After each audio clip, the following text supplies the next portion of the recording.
Usaha pengemukan kambing kibas nampaknya mulai diminati oleh warga Kabupaten Pd Jaya. Salah satunya ada di Desa Redep, Kecamatan Pantai Raja yang dikelola secara kelompok.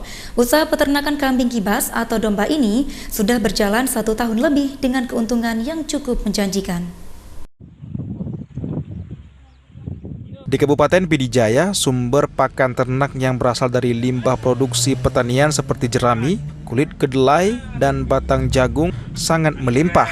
Hal ini dimanfaatkan masyarakat untuk mengelola peternakan dan penggemukan kambing kibas. Dengan adanya peternakan kambing kibas ini, permintaan akan kebutuhan daging kambing kibas atau domba juga terus meningkat, apalagi menjelang hari besar umat Islam. Permintaan kambing kibas atau domba ini untuk hewan korban relatif cukup banyak, sehingga usaha peternakan kambing kibas atau domba memiliki prospek yang cukup baik untuk peningkatan perekonomian masyarakat setempat. Ketua Kelompok Balai Ternak Pd Jaya, Muhammad Nasir, mengatakan bibit kambing kibas dibeli dari Sumatera Utara.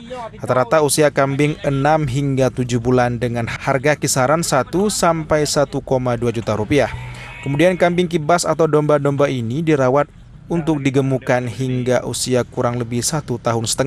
Untuk kambing kibas atau domba usia 1 tahun, harga jualnya berkisar antara 2 hingga 2,5 juta rupiah.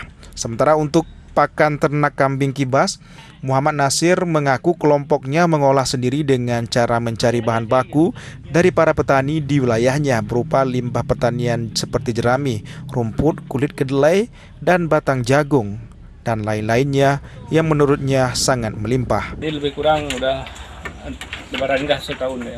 Paling besar itu harga 2 juta. Yang paling kecil? Paling kecil untuk akikah ataupun untuk apa? Kenduri-kenduri itu yang 1,5 juta.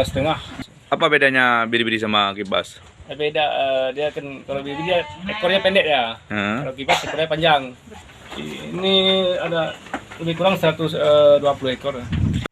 Dari Kabupaten Pd Jaya, Jamal Pangwa, iNews melaporkan.